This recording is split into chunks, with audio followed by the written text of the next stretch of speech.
This ain't just a channel, this is BBTV.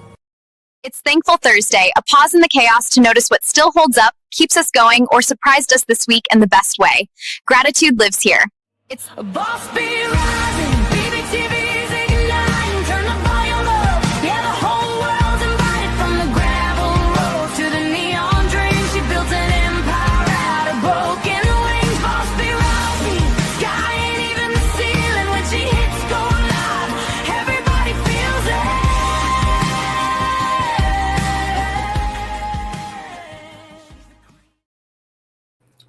All right, y'all, buckle up because this one is layered and it is not just about frozen dinners.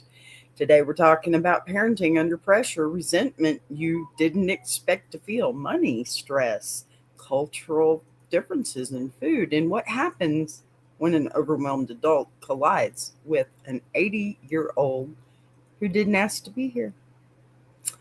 Okay, we've got a dad who never wanted kids, now juggling a toddler and a suddenly full-time daughter in a one-bedroom apartment.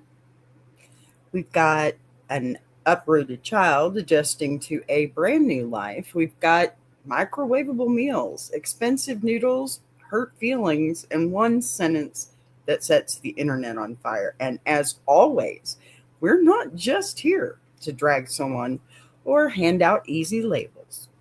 We're here to peel back what's really going on, because sometimes what looks like ingratitude is fear. And sometimes what looks like cruelty is exhaustion. So let's walk through it carefully, keep it honest, and figure out where the line actually is.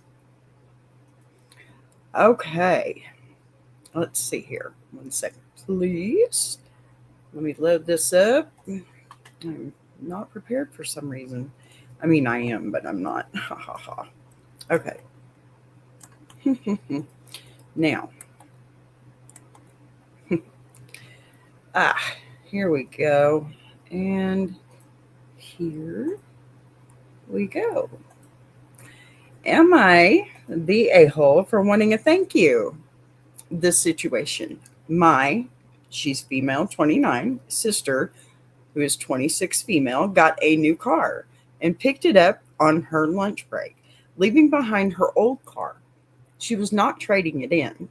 She asked if she could pick me up after work, take me 30 minutes out of town to grab it, drive it back to her house, then drive me back to work so I can do my 45-minute commute home.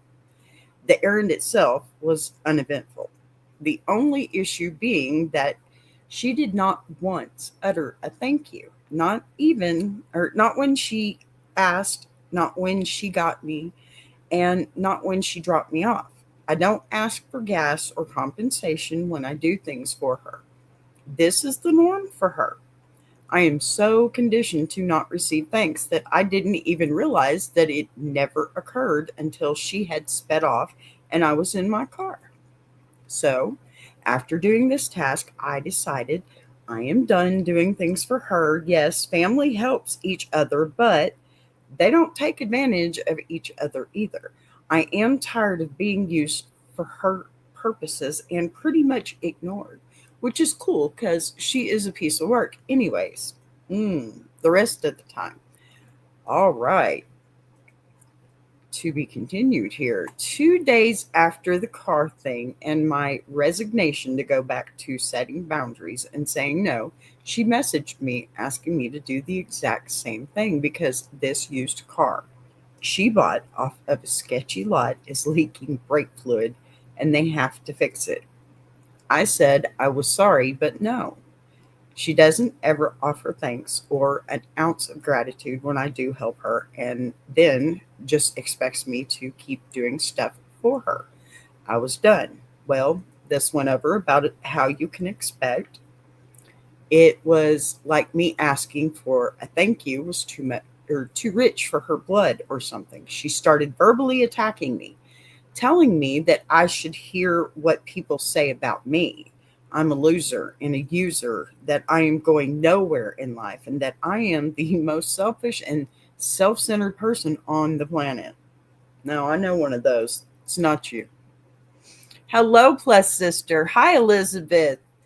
Good to see you. Thank you for being here. How are you, Plus Sister? So she then threatened me. She has a hand me down bookcase and mattress of mine in her storage unit, but only because she divorced and moved into the spare room where my mom was using my furniture. My unit is currently full, and I live with my aunt for school and work in another area. All right, here comes another one.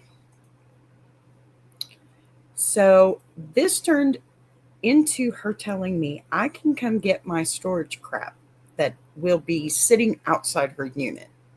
Oh my goodness. That day, goodness. I'm so glad to hear you're wonderful because I think you're wonderful. Let's see. I was working on zero sleep in 48 hours. So I told her that today doesn't work, but we can do it this weekend, like we have discussed several times already. This isn't good enough for her, so she is taking it to the dump. Oh my goodness. Oh, whatever. I don't have to deal with her now. But now she is posting on Facebook, and my family is piling on. That family should support you and drop whatever to help you no matter what. That they shouldn't have to say thank you or show gratitude. Oh my, I love helping people and help many people beyond her, but I always get a thank you. Am I in the wrong? Are you obligated to help your family, especially when they abuse your kindness, and then turn around and attack you when you say no? All this over wanting a thank you. I, what's so bad about a thank you is what I want to know. Let me make sure I understand this correctly first, though. So your sister asked you to rearrange your entire afternoon, get picked up after work, when you're ready to go home, drive 30 minutes out of town to retrieve her old car. Okay, that's an hour round trip, right? Drive it back to her house, then drop you back off. That's more than an hour, right? So you can still make your 45-minute commute home. What, 2 hours later? And at no point during this multi-step inconvenience does she utter the words, thank you. Not once. Not when she asked, or when she asked you, not when she picked you up, not when you completed the mission, not even when you dropped her off or she dropped you off. And this isn't new behavior. Okay, come on.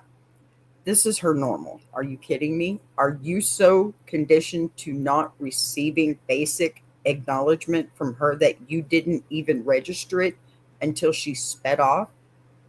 And you're sitting there thinking, wait a minute, let me tell you something very clearly. Okay, wanting a thank you is not petty. It's not dramatic. It's not selfish. It is baseline human decency. Gratitude is the smallest currency in relationships, any kind of relationship. It costs nothing. Okay. It requires no gas money. It doesn't require emotional labor. It's two words that signal, pardon me, I recognize that you did not have to do that for me. Now, here's what actually happened. You didn't confront her. You didn't blow up. Okay, you didn't react. Good girl. That's wonderful. It's polite. Very, very true. Exactly my point. It's polite. What's wrong with those two words? There's nothing wrong. And I mean, come on. It's easy. Thank you. You're not asking, or she's not asking for any kind of compensation here either, right? You didn't send a long emotional message demanding validation or even compensation. You quietly decided you were done overextending. That is called recalibrating access. Now, that is what healthy boundaries look like. When someone repeatedly benefits from your kindness without acknowledgement, then 2 days later, she comes back asking for the exact same favor because the used car she bought off of a sketchy lot is leaking brake fluid. Oh, mercy me. First of all, we are not ignoring that detail. You want someone to assist you in retrieving a vehicle that may or may not stop properly, and you still can't muster a thank you. The audacity is fascinating. You say no, you explain why. You are calm, you are direct, you point out that she does not offer gratitude, and you are done continuing that pattern, right? And instead of self reflection, she launches into character assassination. Of course, she does. Suddenly, you're a loser, you're going nowhere, you're selfish and self centered. That reaction tells you everything.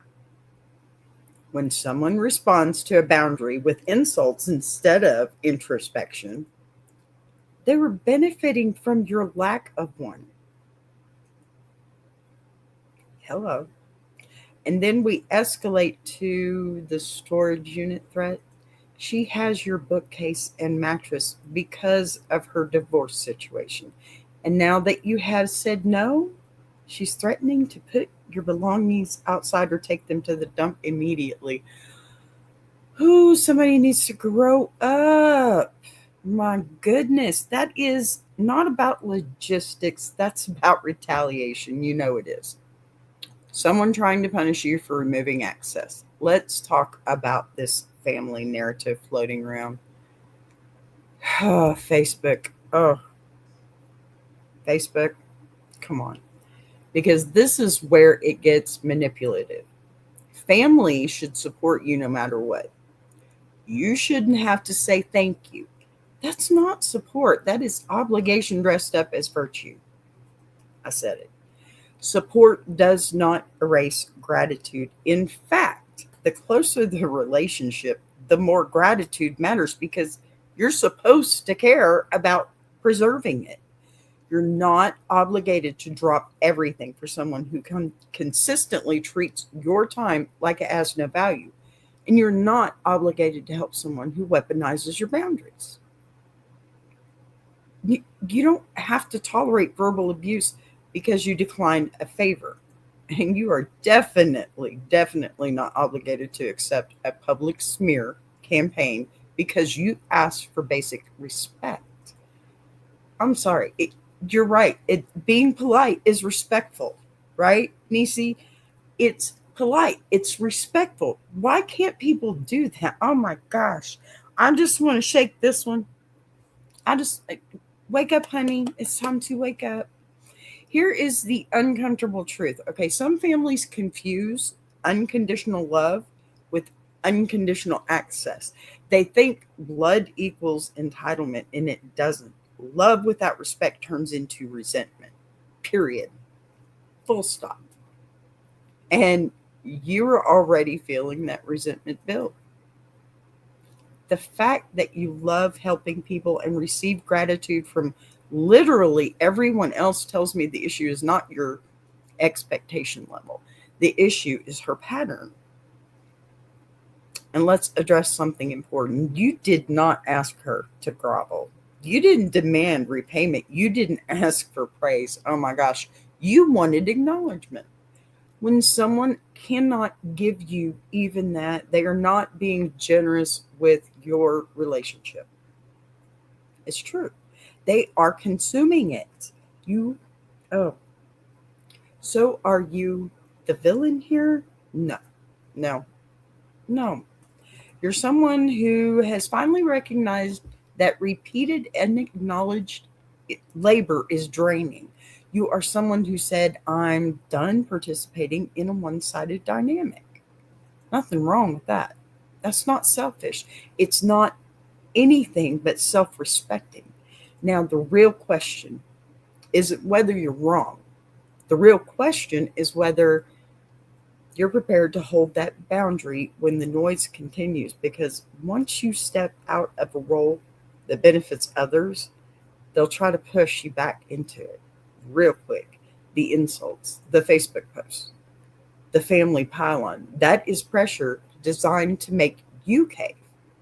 But here's the thing. If saying no to one errand causes this level of explosion, imagine how much quiet resentment you've been swallowing for years. You are not wrong for wanting a thank you. Mm-mm. No, not at all. Not at all. And me and Nisi, we're right here with you, honey. You are not wrong for declining the second favor. You're not wrong for refusing to be verbally attacked and then immediately expected to perform labor again. Family support should be mutual. I mean, does she have nobody else? Are you just the closest to her? Gratitude should be normal. Respect should be non negotiable. And if someone thinks those standards are too high, that tells you more about their character than yours. Plain and simple. And usually it's not all that great, unfortunately. I wish I could say differently, but that's not the case. All right, we do have some comments that I thought were fairly worthy. Okie dokie, okie dokie. Now, back over here. Not the a-hole. See, nobody thinks you're the a-hole. A healthy family who gets along great absolutely does help each other, but they also offer each other gratitude and kind words. Amen. She has done none of that. She just expects you to help because you're family. All right, fork her. Oh, goodness. I'm so glad I changed that one. Huh? If she can't even say, oh, sorry, you're right. I forgot to say thanks, but I do appreciate the help, as opposed to personally attacking you, she's not someone you want to spend a lot of time with or do any favors for. I agree. I really agree. Not the a-hole. Healthy family that gets along absolutely helps each other. Absolutely. But they also offer gratitude and kind words. That is exactly it. And that right there is the key difference. Help is not the problem. Expectation without appreciation is the problem. I mean, it's pretty simple, right? There is a massive gap between we support each other and you owe me because we share DNA. If she had simply said, you're right, I'm sorry, I should have said thank you, I do appreciate you, this entire situation would have, I mean, on impact, gone, boom. No explosion, no insults, just that's it. No Facebook crusade, but instead of humility, she chose hostility, right? And that tells you this was never about the errand. It was about entitlement. When someone reacts to a basic request for acknowledgement with personal attacks, that's not a healthy dynamic. That's someone who is used to access without accountability. And I love that this comment points out something important. You don't have to cut her off dramatically, but you absolutely do not have to keep volunteering for a role where you are undervalued. If she can't handle being gently corrected about gratitude without going nuclear, then yes, maybe she doesn't get Premier Sister services anymore. Support is mutual. Respect is required. And family is not a lifetime labor contract, not for one person. We help each other. All right, we have another comment. Yes, family helps each other, but they don't take advantage of each other either. This and only this. Tell it to the misguided family members who think that being a family member is tantamount to being a patsy. Let them deal with her unreasonable demands and ingratitude. Then let's see if they change their tune. Also agree. I mean, the family thinks she's golden and, is getting on the other sister that's actually the one that's right. It says, yes, family helps each other, but they don't take advantage of each other. Okay? Honestly, that's the whole thesis right here. That's the line. Family support, it does not equal unlimited access. Family loyalty does not equal silent tolerance.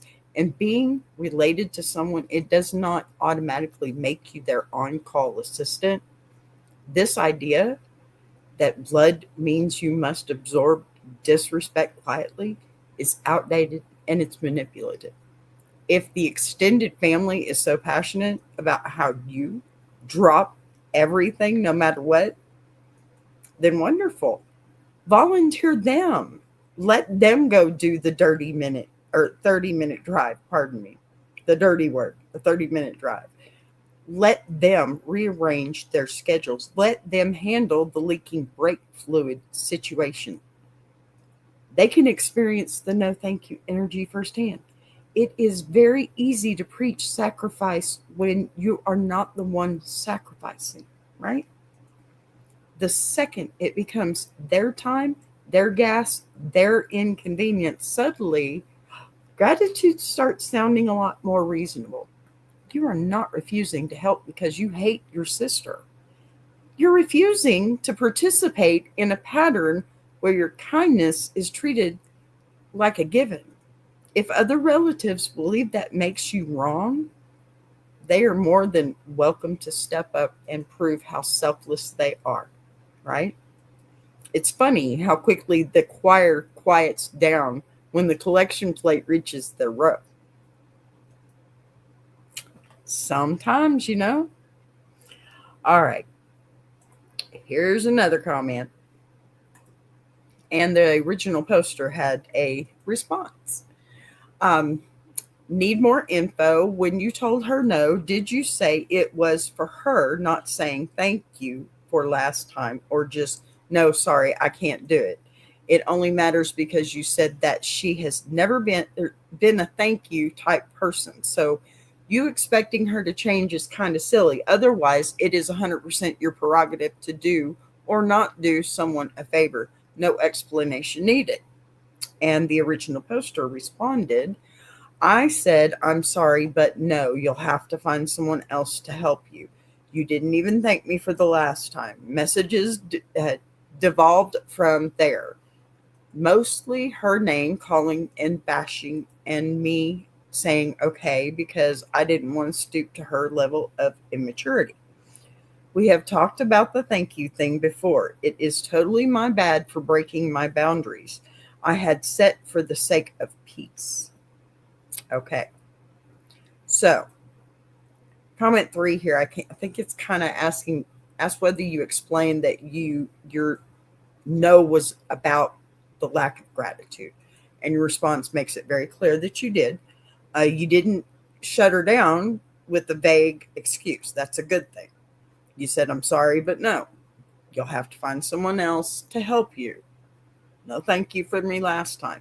That's calm. It's direct. That is not aggressive. And from there, the messages devolve into her name calling while you kept your composure, I guess, and responded with okay.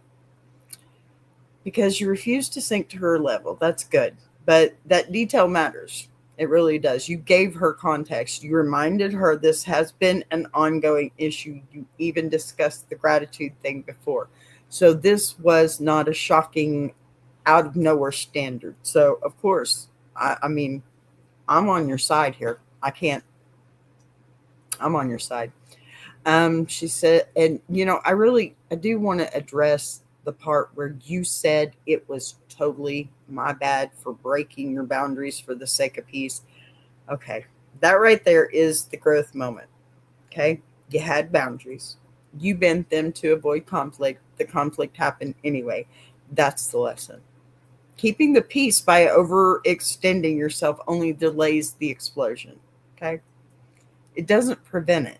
So no, expecting her, to suddenly become a gratitude fairy overnight may not be realistic, but expecting basic acknowledgement after repeated conversations is not silly. It's reasonable.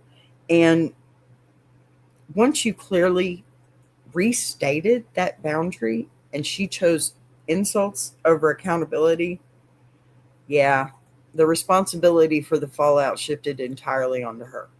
Okay? Entirely. I mean, absolutely, entirely. Sorry, that's where I'm at with this one. All right. The second story is a little bit longer, so we're going to go ahead and take our break now so we can finish it up all together. I don't want to piece it up. So be right back. Enjoy the song. Hit the like button for me. Subscribe. Consider becoming a member.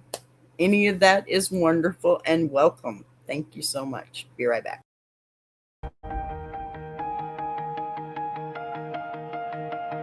She came from the quiet storms, built a fire from the ground, turned a whisper to a warning. Now her voice shakes the town.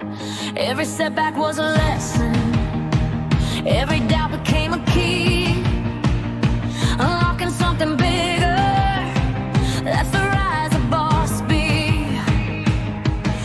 When the lights go low, her vision hits high. She built a whole damn network off a promise and a try. Every sunrise, every moment, she's stacking legacy. This ain't just a channel, this is BBTV. Boss B rising, BBTV's igniting. Turn the volume up, yeah, the whole world's invited. From the gravel road to the neon dream, she built an empire out of broken wings. Boss B rising, sky ain't even the ceiling. When she hits go live, everybody feels it.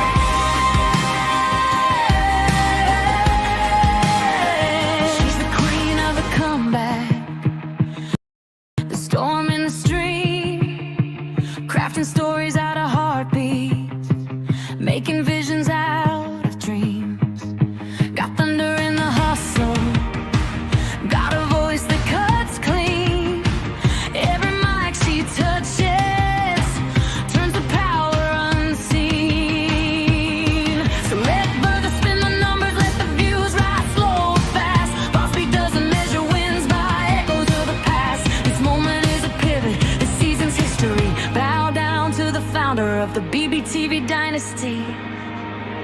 Boss B rising, BBTV's igniting. Turn the volume up, yeah, the whole world's invited. From the gravel roads to the neon dream, she built an empire out of broken wings. Boss B rising, sky ain't even the ceiling. When she hits go live, everybody feels it.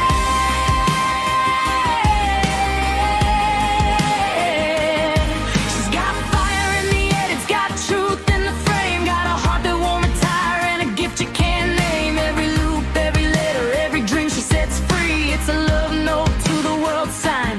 Boss B. And the world keeps watching as the numbers climb, but she's counting all the moments, not the dollar signs. From the late night grind to the daylight scene, she's building something bigger than the algorithm's dream. Boss B rising, BBTV shining, her story's rewriting, a legacy in real time. Boss B rising, BBTV's igniting. Turn the volume up, yeah, the whole world's invited. From the gravel roads to the neon dream, she built an empire out of broken wings. Boss B rising, sky ain't even the ceiling. When she hits go live, everybody feels it.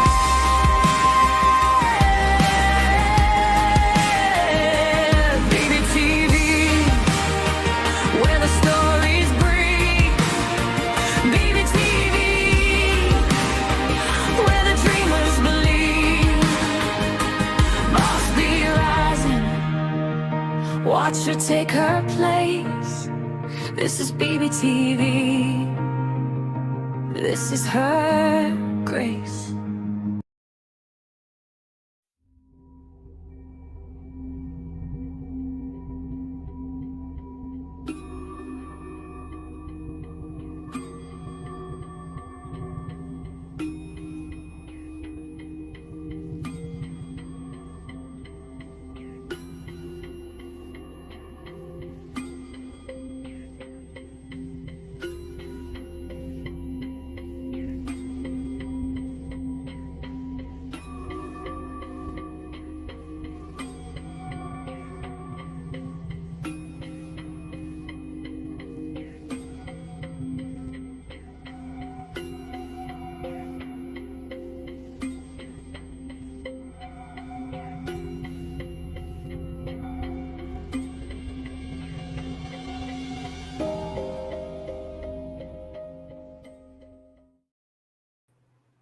All right, we are back.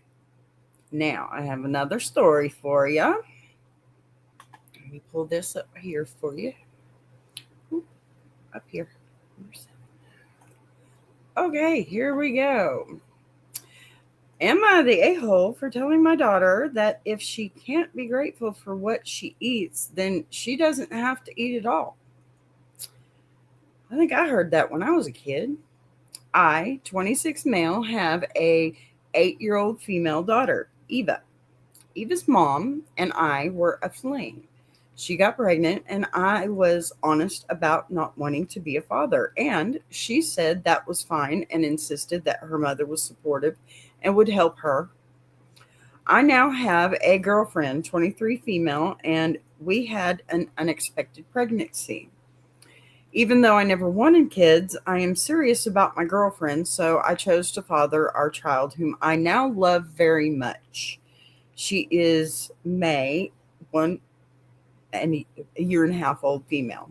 About 2 months ago, Eva's mom reached out to me and said her life has made a turn for the worse and desperately needed help. She was currently living with a roommate and asked if I could keep Eva with me and would take her back as soon as possible. I was hesitant. My girlfriend and I live in a 1-bedroom apartment and aren't very well off, but I relented as long as she promised it would be something short term. Here's the problem. My girlfriend and I thought it would be best if I become the stay at home parent as she makes more than I do. That means I'm in charge of making sure Eva is fed and such. As my girlfriend and I are so busy, it's always been convenient for us to just have microwavable meals on hand. When I went to the store, I saw these kid meals called kid cuisine and got a few varieties for each day. I thought things were okay until her mom called me, chewing me out for feeding Eva dog shit. Pardon me. I was very angry as I was doing her a big favor and asked Eva about this. Mm. She admitted to chatting her mom and told me she didn't like the food. I asked her why, as I asked her what kinds of food she liked, and she had told me she liked things like mac and cheese and spaghetti. She said it tasted weird and asked if she could eat my microwave noodles instead. I said no, they were already a little expensive and I need one for each day of the week and wouldn't have enough for myself. Um, okay. I was a bit frustrated, but I told her next week I'd get different ones. I got a few pizza and corn dog ones instead. That night, she threw a giant tantrum and said it wasn't good. I blew up and said I just wasted all that money for nothing. She got mad and said she wouldn't eat it. And I told her that is or if she can't be grateful for what she has, then maybe she shouldn't eat anything at all and threw the rest away. She ran to the bathroom. There are so many things going on here. She ran to the bathroom crying, and of course, I get a call from her mom saying that was a horrible thing to say and do and chewed me out, but she doesn't get that I have a baby to take care of and can't deal with Eva's tantrums over nothing. Am I the a-hole? Ooh, okay, hold on, because there's an edit before we get into so many different things. I think I need to clarify a few things that I couldn't before because of the word limit. Eva was mainly raised on gourmet foods from my ex's home country, as she had a grandma who was a very good cook and cooked all different kinds of these meals. She isn't used to American cuisine and doesn't like it. Most of the foods she usually ate were things like fancy acai bowls or even corn with coconut milk. She doesn't just eat kid cuisine. Just for dinner, as I'm up all night with a baby with a sleep disorder. Okay. Wow. Let's talk about this because this one is not simple. and it's not clean. You are 26. You never wanted to be a father the first time around. You were honest about that. And now suddenly you are at full-time parenting an 8-year-old in a one-bedroom apartment while also caring for a toddler and navigating financial stress. Okay, I get this part. This is a pressure cooker situation. I'm not going to pretend it's easy. You're overwhelmed. You're stretched thin. You're probably exhausted. And when you're tired and broke and trying to keep everything afloat, patience, it gets real short, real fast. I understand that part. But here's the shift. Here's where the shift happens, okay? Um, Eva is 8. Okay, she did not choose this situation. Her mom's life fell apart. Okay, she got uprooted from the home she knew, from the food she knew, from the routines that she knew, and dropped into a new apartment with a dad who openly admits he didn't originally want to be a parent. That's a lot for a kid. And when she says the food tastes weird, that's not some grand statement of entitlement. Okay. That's an 8-year-old reacting to unfamiliar flavors, especially if she was raised on a specific cultural food. And suddenly she's eating frozen kid cuisine trays every night. Mm-mm. I get money's tight, man, but this is your kid. That's not about being spoiled either. Okay, that's about comfort and familiarity. Now, where you stepped over the line was telling her that if she can't be grateful, then maybe she shouldn't eat at all. She's 8 years old. What's she going to do? Get a job and feed herself? And then you just throw it away. Why didn't you eat it if it's so great? I'm trying to be calm. Even if you didn't mean it literally, okay? Even if you were just frustrated, that kind of statement hits hard for a child who is already displaced. Food security is emotional security for kids. Saying maybe you shouldn't eat when she's already feeling unstable, obviously hungry, and it is going to land as rejection, not discipline. Okay? You are framing this as her being ungrateful, but what I see is a stressed out child and a stressed out parent colliding. The bigger issue isn't the pizza tray, it's that you still see this as doing her mom a favor.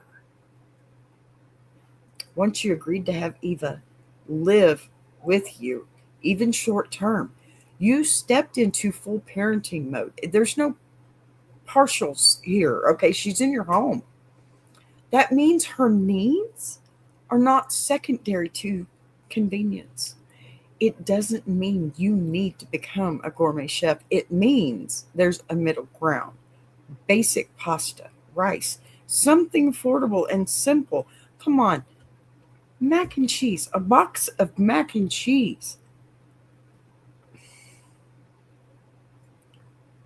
Ramen noodles. Dude, ramen noodles. All kids love ramen noodles. Maybe even asking her to help pick one dinner within budget so she feels some control. Take her to the store with you. She's not a troll, she's your daughter. Your frustration, it makes sense. Your reaction did not, and it crossed the line. You're not evil, okay? You're overwhelmed. But when it comes to kids, overwhelmed doesn't excuse the threatening their basic needs. The real work here isn't about microwavable meals. It's about adjusting your mindset from I'm doing a favor to I'm parenting my child, even if you never plan to. I mean, you always knew it could happen. Come on. You always knew. All right, we have some comments, of course. Of course. Huh. So, ah, You're the a-hole. And yes, I fixed the words. You can't forking act like that. This is your forking child, a-hole. See, sorry, I like this one because it said the things I wanted to and didn't. Okay. I asked her why as I asked her what kinds of food she liked, and had told me she liked things like mac and cheese and spaghetti. Kid cuisine. This is literally the cheapest food which exists. Eva just got ripped out of her life, and you are her father. See all the things I wanted to say. I swear it's a comment. It's not me. I wouldn't use forking that many times. And you can see here I also changed another word. You need to get your poop together. Yes, I said poop. Try to comprehend things from her perspective. You are the person who threw a tantrum over nothing, not her. Amen. You know, this one comes in hot and says you're the a-hole. And I get why they're that mad, because the more issue, the core issue, pardon me, isn't kid cuisine. It's the attitude behind it. This is your child, not a roommate's kid, not a favor for your ex. Your child. You did this. She didn't climb on top of herself, okay?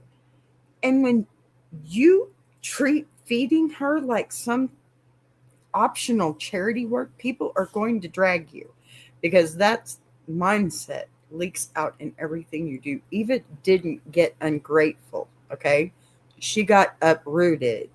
She got pulled out of her normal life, her normal food routines, dropped into a cramped apartment with a baby and a dad who is already resentful. That's scary for a kid. So when she says the frozen tray tastes weird, that is not her being dramatic. That is her being ached and stressed out of out of the walls, okay? And yes, you asked what she liked, and what she said, mac and cheese. A box is cheap. And spaghetti. Oh, come on. Spaghetti is not hard and it is not expensive. But when you make that meal, make the spaghetti, sit down and eat it with her. Find out what she likes. She's your child. But you went and bought a brand that barely resembles what she meant. Those kids' meals are cheap, but they're also weird. Okay. The textures are weird, especially after eating acai bowls, right? The taste is weird. And if she was raised on home cooked food, of course it's going to taste like plastic to her. Now, here's the part where the comment is dead on. Let me say something. Kid cuisines, if you're going to feed that to a child, make it one of those treats for a toddler, because that's all they're good for. Okay? When a toddler won't eat what you've cooked, pop in a kid cuisine. An 8-year-old, look, throwing the food away and telling a child maybe she shouldn't eat it all is not discipline. It's a power move, and it's a cruel one. You're allowed to be overwhelmed, but you don't get to make food a weapon. If you want to fix this, you don't need gourmet. You need basic parenting. Apologize. Apologize. Tell her you were wrong to say that. Tell her she will always have food. Then set a simple plan. 1 or 2 affordable dinners she can tolerate each week. You can have leftovers. Make a meal. Sit down with her at the table. Involve her in choosing them. Because right now, she doesn't need a lecture about gratitude. She needs to feel safe. She needs to be 8 years old. Period. She needs to know that she's not an inconvenience. You're crushing her. Stop it. Okay. He's not much of a father. Agreed. Honestly, even if he wasn't her father, he's still an a-hole for speaking to and treating any child like this. Also, let's not forget, when the cheap crap he bought tasted bad, he refused to share his expensive noodles because that was too much money to spend on the child. he didn't want. And he told her so. She's not just getting a temporary, hopefully very roof over her head, foods on debate. She's also getting a boatload of child trauma. Amen. Amen. That one's not pulling punches, right?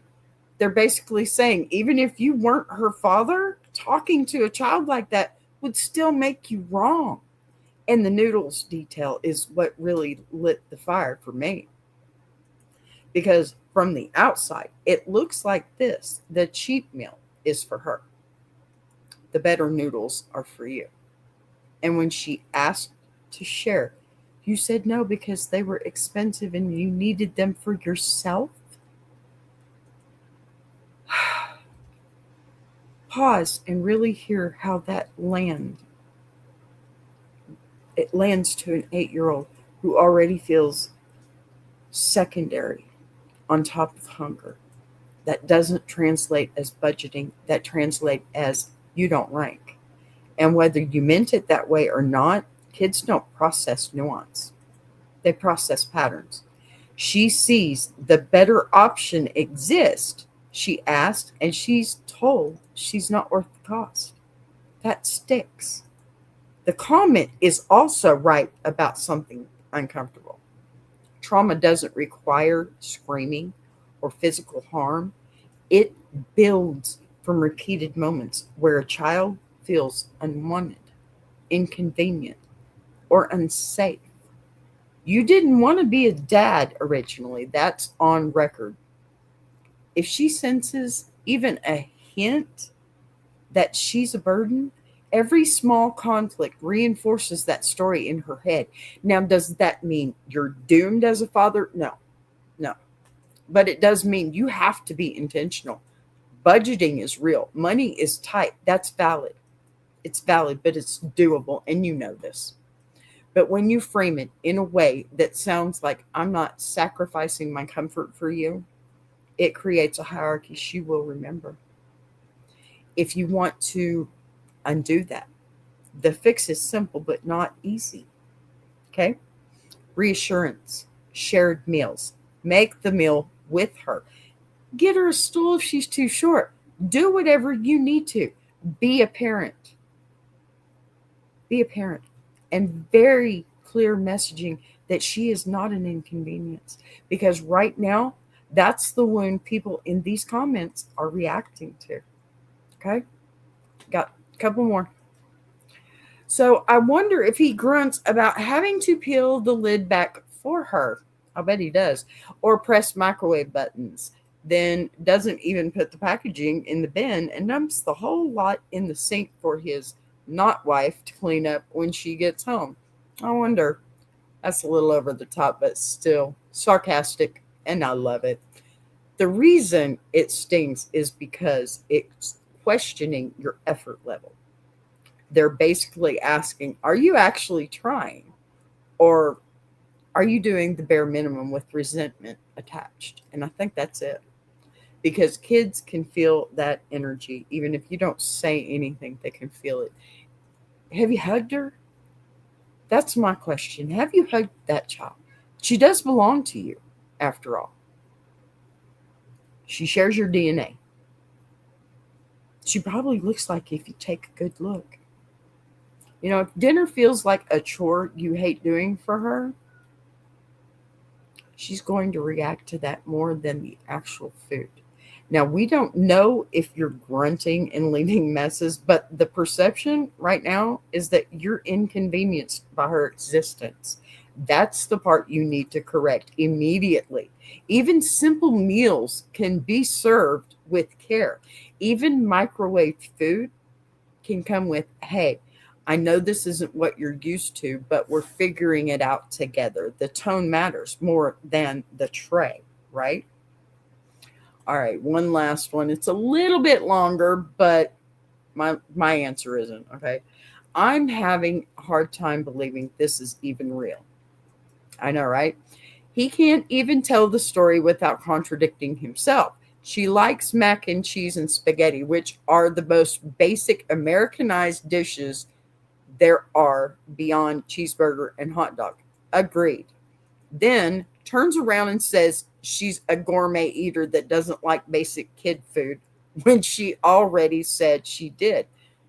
See, now somebody's speaking my language. If not having enough food for you and her is a problem and kids' cuisine is so delicious, you couldn't just trade. See, I said that.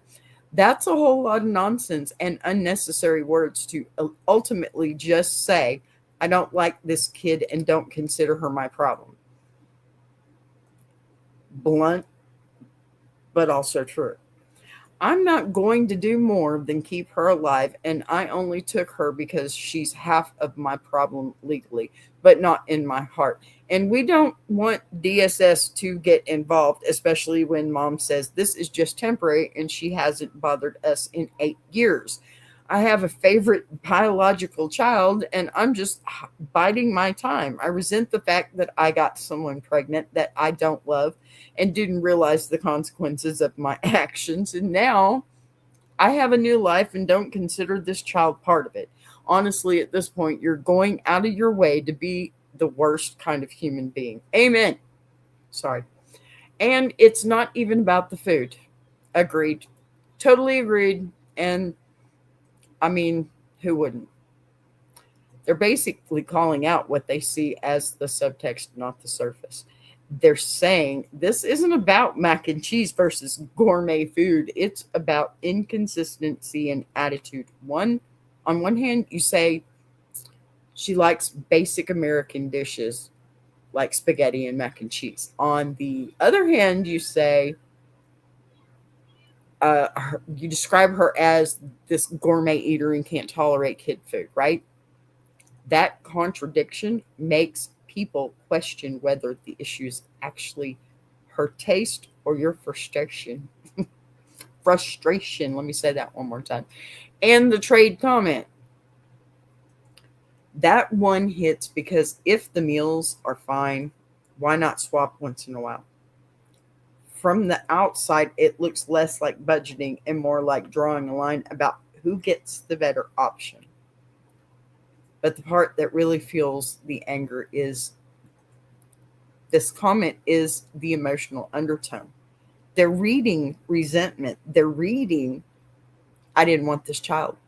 I have a new life now, and I'm doing the minimum. Whether that's accurate or not, that's the energy people are picking up on. And here's the hard truth. When you describe her as a short-term obligation and repeatedly emphasize how reluctant you were to parent her, that narrative, it writes itself. Yeah. If you don't want people to believe you resent her, your behavior has to contradict that assumption, not just by keeping her housed, okay, but by showing active care. Because this really isn't about frozen dinners. It's about whether she feels like your daughter or a temporary inconvenience. And right now, your tone is what's putting you on trial more than your grocery choices. It truly is. And I can't believe there's a human being out there like this. And I had to bring that to the front because, y'all, I mean, come on. Please tell me there's not real parents out there like this. I bet there's worse. There's got to be worse, right? Because this is one of the worst kinds that I can see. You cannot, 8 years old, you cannot let a child that age feel that unwanted and unloved and resented. It wasn't her fault. It was yours and her mother's. I don't get that. It's not the child's fault. Quit punishing her. Please. All right, y'all. This one lands heavy, and it wasn't really about food. It was about pressure, resentment, insecurity, and what kids absorb when adults are stretched thin. Parenting is not about keeping a roof overhead and food in a microwave tray. It's about safety and tone and the message a child walks away with after a hard moment. Being overwhelmed is human. Taking it out on a child is where the line gets drawn. The good news, moments can be repaired, okay? Apologies matter. Adjustments matter. Effort matters. So I want to know what you think, okay? Is this dad just drowning and reacting poorly, or is this something deeper that needs a full mindset shift? Drop your thoughts below for me, okay? Keep it respectful, and as always, we'll keep breaking it down together, okay? And I'm going to go ahead and get on out of here. It is my time. Why do all the bees have messed up eyes? Probably because it's, I don't know, AI. Maybe. Thanks for asking. Thanks for being here. Alrighty, y'all. I'm on out of here, but you know me. I got to do my little promos before I let y'all go because Tuber Chat is the best. You already saw my Iron Sharpening Iron Universe besties over there, and my plus sister was here. Love you, sweetheart. I will see you tomorrow for Freak Out Friday, and I've already got some juicy mess to go with. I do. You know how I do. All right, you guys. Love you. Y'all take care. Buzz you later. I want to take a minute to shout out Tuber Chat. If you're a creator who's tired of surface level advice, and actually wants to understand how YouTube works, that's the space. It's real conversations with real creators who are in the trenches building channels, testing ideas. No posturing, no gatekeeping, no fake guru energy, just people sharing what's working, what isn't, and why. If you're serious about growing, learning, and not doing this alone, check out Tuber Chat. The link is in the description. If you're enjoying this show, subscribing is the easiest way to support what's being built here on BBTV. You'll see the join button right next to subscribe. No pressure, no expectations, just an option for people who want to support the channel in a real way. We're live every day at 3 p.m. Central now. And don't worry, we didn't change the heat, just the clock. And if you've got a story you want to share, send it in. Anonymous is always fine. A boss be right.